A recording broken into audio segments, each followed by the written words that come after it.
Yeah, baby, yeah! In 1997, the swingiest, grooviest spy debuted in cinemas. Austin Powers combined the swinging 60s and the 90s in a spoof paying homage to the spy film genre.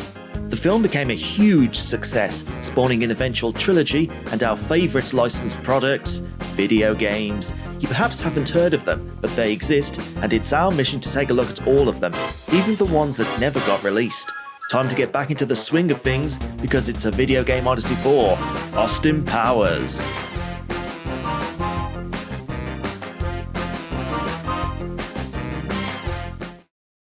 Austin Powers was the brainchild of actor Michael Myers, citing his inspiration of growing up watching the James Bond films and other British film, TV and music introduced to him by his father, who was British himself before emigrating to Canada. Following Myers' stint on the show Saturday Night Live, he formed the band Mink T with Bangles member Susanna Hoffs. Everyone in the band assumed 60s pseudonyms and characters, including Myers as Austin Powers. Austin would eventually write the script for a film starring this character, which became Austin Powers, International Man of Mystery, released in 1997 and directed by Hoff's husband, Jay Roach. In the film, Austin is unfrozen from cryogenic stasis after his nemesis Dr. Evil has himself unfrozen himself. Austin teams up with agent Vanessa Kensington, Liz Hurley, as they aim to thwart Dr. Evil's plans for world domination. Following Myers' experience on Saturday Night Live, the film does feel like a series of interconnecting skits with embedded spoofs and satire. The skits can be a bit hit or miss, but overall they hit more than they miss. Myers' dual portrayal of both Austin Powers and Dr. Evil again leans on the experience of Saturday Night Live and performing multiple characters. Apparently, Jim Carrey was offered the role of Dr. Evil but turned it down, which makes sense. I mean, could you imagine him playing a bold, mad scientist intent on world domination? It's just something that seems so far beyond the realms of possibility that, okay, yeah, you get the point. Welcome to my underground lair. The film was a pretty big success, and I think it hits a sweet spot between appealing to audiences who will appreciate the 60s humour, and the younger audience who will enjoy the spoofing of that era too. The plot is very threadbare and does feel like a series of skits, as mentioned, that sometimes fail to connect well. But it's a spoof, you're not going to judge it based on that. The film did fairly well and spawned 2 sequels. Austin Powers, The Spy Who Shagged Me, has Austin travel back to the 1960s to recover his mojo after it is stolen by Dr. Evil. While the first film had Austin countered by the straight-laced Vanessa, the sequel has him revel in his character a bit more, aided by CIA agent Felicity Shagwell, who is just as swinging as he is. Since the first film was so thorough in its spoofing of the spy genre, the film has to search elsewhere for some other material, and it bends towards more crude humour and celebrity cameos, which may not appeal to everyone, but yeah, necessary given the material it was all tapped out by the first film. On the whole though, I would say this one is slightly better than the original. It just allows Austin to be Austin just that bit more. The third film, Austin Powers in Goldmember, again changes things up, with Austin travelling back to the 70s to find his kidnapped father. It continues the trajectory of the second film, throwing in more celebrity cameos and the like, with the opening sequence of the shooting of an Austin Powers movie featuring the likes of Tom Cruise and Danny DeVito, honestly being one of my favourite in the series. Beyoncé as Agent Foxy Cleopatra and Michael Caine as Austin's father Nigel add in some new energy, but sometimes the film does spread itself a little thin, with Myers playing 4 characters this time: Austin, Dr. Evil, That Bastard, introduced in the second film, and Goldmember himself. On the whole though, it's still the same in quality as the other 2, more or less. Okay, game time. The first Austin Powers game was released in 1999. Austin Powers Operation Trivia. It is, as the name implies, a quiz game. The premise of the quiz is to get Austin Powers and Dr. Evil caught up with current events, since they were both cryogenically frozen between 1967 and 1997. All of the questions are on things that happened during that time. You can choose to partner up with Austin Powers or Dr. Evil, while a second player can choose to team up with the character you don't. In one-player mode, the game starts by giving you a target score of dollars to beat, which you earn by getting questions right, like every quiz ever. The target score to beat is randomised each time the game starts, and can be more easy or difficult purely by chance. You'll go through a number of rounds answering questions in a variety of styles: simple multiple choice, sorting answers into different categories, and chain answers, where the answer to one question forms the basis of the next. There's enough variety in the questions and the structure to keep things interesting, although there's very little room for error if you want to beat that target. Along the way, you'll get voice clips from Austin and Dr. Evil, as well as the announcer, all of whom are voiced by the same person. He does a decent Dr. Evil, but his Austin impression is not quite so groovy sometimes.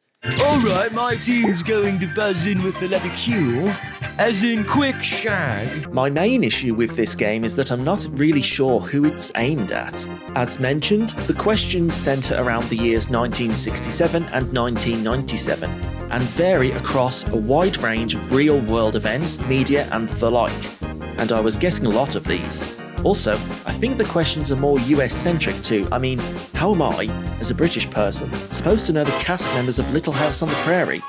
You're lucky I even know what Little House on the Prairie is. Oh, members of the royal family, now we're talking. Yeah, it's a very disparate range of questions. On the whole, it's a fairly decent quiz game. It's colourful, silly, and probably better with a friend. It's not much more than that though. The next game, or games, were released in 2000. There's two of them. Austin Powers, Oh Behave, and Austin Powers, Welcome to My Underground Lair, were released in 2000 for the Game Boy Color and published by Rockstar North. Following the trend with games like Pokemon Red and Blue, the two games are essentially the same, with a few differences for preference. Let's look at Oh Behave first. Opening it up, it does a fake startup sequence as it spoofs the Windows startup, and we get a bunch of different options. You'll quickly notice that this is more of a PDA simulator than a game. You can customize your desktop with different colors and wallpapers, as well as play various sound bites from the films. Shut your cake up. Come on, let's go, on your block. In terms of actual things to do, it's got a text editor, so you can write your Austin Powers fanfics or something. You can also print your documents using the Game Boy printer, and send and receive other documents using the Game Boy link cable. Providing you can find another person that owns this game. There's a calculator, shagulator, that works as intended. Yep, it does everything a calculator would do. Look, Austin would do the same, alright? And we've also got the internet on the Game Boy Color. Nah, it's just a bunch of fake web pages about the first two Austin Powers films, the characters and the actors who played them. Fairly informative, but that's about it. You also get the classic dial-up sound when you launch the internet. Ah, the 90s.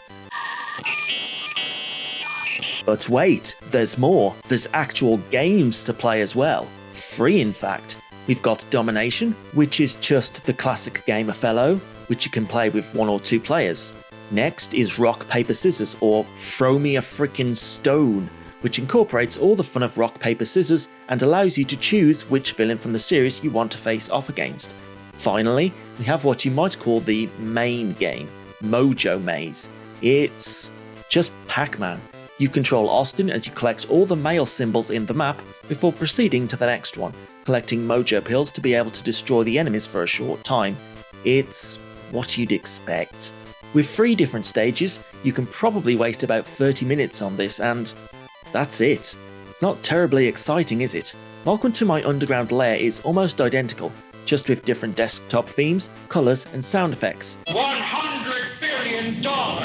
And Mojo Maze has you instead playing as Dr. Evil, collecting Evil Corp logos in the reverse order from the other game.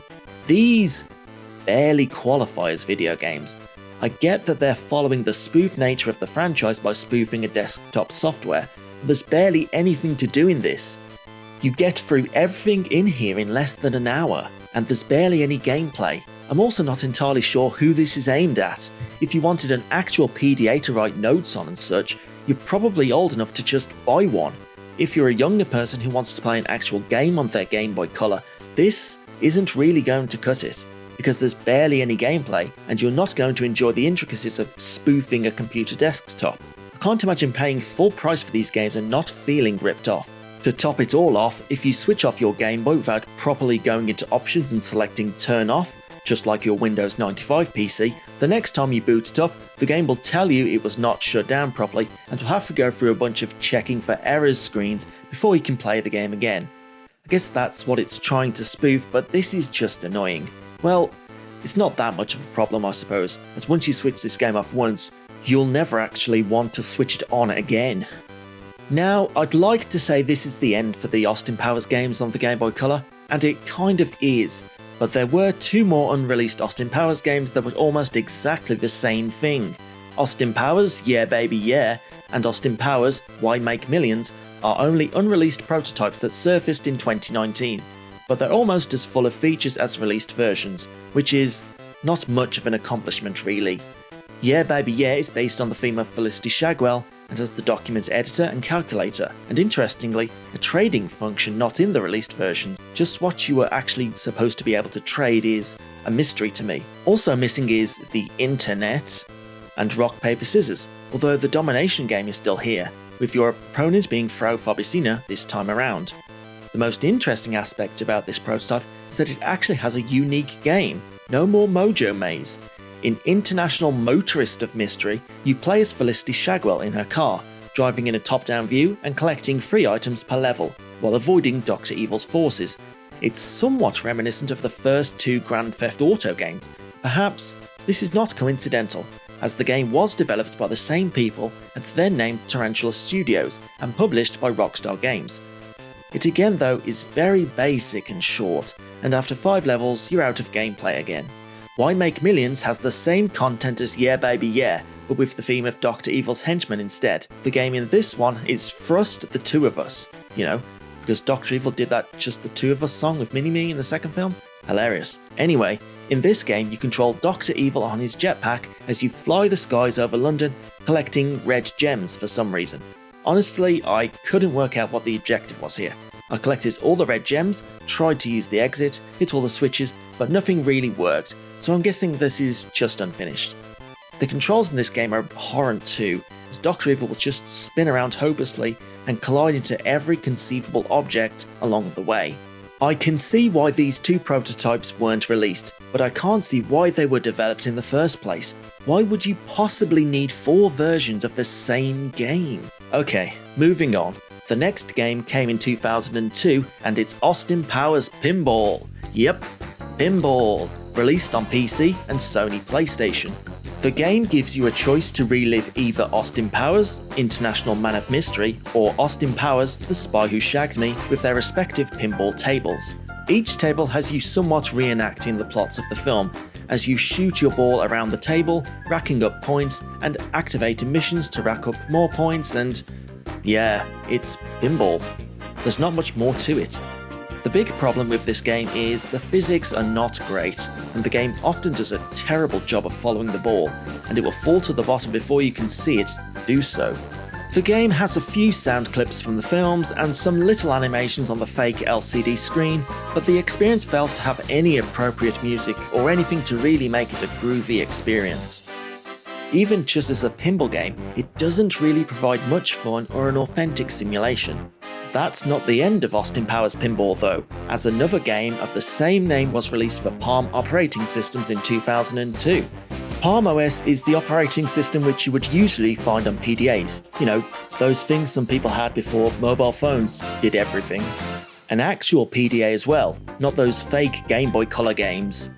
This operating system did have quite a few games that were developed for it, including, Austin Powers Pinball. What makes this version interesting is that it bears no relation to the PC PS1 version of the same name. It's a completely different game. It also has a story. Not much of one, but we'll take what we can get here. Starting a new game, we get an intro with some clips of Dr. Evil from the films, saying that he has his laser deployed on the moon to fire at Earth. A laser. And the only way Austin Powers can foil Dr. Evil's plan is by using a pinball machine to disarm it. In order to do so, we'll have to complete 9 pinball tables themed around different characters, completing goals on the different tables. On the Fembot table, we'll have to destroy the Fembot. On the Mr. Bigglesworth table, we have to power up different parts of the table to rehair Dr. Evil's cat or something. On the Fat Bastard table, we have to feed the man himself until he falls through the floor, and in the Swinger table, we'll have to keep launching the ball up the rail until Austin takes off an item of clothing, eventually left with nothing but his ball. After you complete the objective for each table, the time portal will start spinning and you launch the ball into it to complete the level. If you lose all your balls though, Austin has a pair of balls dropped on him, exploding on him and the pinball table, leaving him with no means of disarming the laser. If you do manage to complete all the tables, you get a scene with these incredible 3D graphics, in which the laser fires at Dr. Evil's moon base, it blows up into tiny pieces, and Dr. Evil escapes back into cryogenic freezing or something. There's bits of fun moments that actually make this game feel like a game, unlike the other ones we have looked at, but it definitely still has its flaws. The objectives on each of the tables is way too repetitive, having to do the same thing over and over. Also, there's little control over the ball, so it can be hard to get it where you need it to go. Due to the combination of these things, it is quite difficult to complete any of the tables, especially starting with only 5 balls. Also, the music is a load of horrendous beeping that is insufferable, especially given how long you were listening to it trying to complete any of the tables. That marks the last Austin Powers game that was actually released. There's 2 browser games that were playable on the Austin Powers website. One is a fembot shooting game in which the game instructs you to move the breast left and right and fire fembots out of it at flying Austins. Sure, okay. Another allows you to build your own fembot. Here's my attempt. I'm sure you'll find her irresistible. I like to see girls of that caliber. Although we're at the end of the actually released games, there are a few more unreleased and cancelled games that never saw the light of day. Firstly, there's Austin Powers Mojo Rally, a kart racing game that was in development for the Sega Dreamcast. While no footage of the game exists, we do have the game cover art and images of all the characters and their vehicles, which have a bobblehead art style. The game was going to have several stages from the films, including Las Vegas and the Moon, each having their own gravity and other features which affected gameplay. There would have been a time portal feature of some sort, like the one from the films, which would have allowed players to travel through time, perhaps as a shortcut or something. Unfortunately, that's all we know about the game. It was cancelled long before release. Slated for a 2000-2001 release, it would have come out at the ideal time for the franchise just after the second film. Maybe it's due to being developed for the Sega Dreamcast and the console's overall poor performance, which led to the production being pulled, but there's nothing definite. The only other game based on Austin Powers was a PlayStation 2 game slated for release in 2002, but again cancelled. Apparently, this would have been an action game, and given players the chance to play as different characters, including Austin and Dr. Evil. The game was delayed due to the release of Goldmember and to allow the game to incorporate elements from this third film, but it never materialised anyway for whatever reason. A shame really, because this could have been the first proper game we got, but alas, it was not to be. And that's it, that's every Austin Powers video game released, cancelled or otherwise. These are not good games. I think this might be the worst batch of games I've looked at in this series since the Highlander franchise. The issue is that barely of them have any proper gameplay.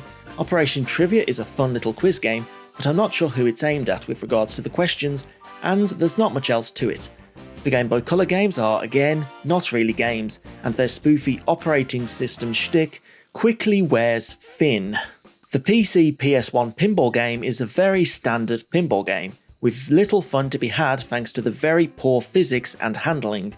The Palm OS game is probably the closest thing we have to an actual Austin Powers game, but it's still a clunky imitation of pinball that's very tricky to play, so if you have to play an Austin Powers game, I'd choose this or Operation Trivia, which is a perfectly playable quiz game, just nothing else. After the third film, the franchise really hasn't gone anywhere. There's been talk of a fourth film on and off since, and there was a brief cameo in the 2021 film Space Jam: A New Legacy, but that's it. Austin Powers perfectly captures a moment in time, 2 actually, Austin's embodiment of the 1960s and also the spoof film genre of the late 90s and early 2000s, and its legacy is assured thanks to that. Stay groovy, Austin. Thanks for checking out this video game Odyssey for Austin Powers. If you enjoyed the video, please like it and subscribe to the channel, it really helps. You can also check out my Twitch channel, where I play through all the franchise in this series live. You can also see the archives on my extra YouTube channel, and support on Patreon from as little as £1 per month. Links are in the description. Thanks again for watching, and I'll see you for the next Video Game Odyssey.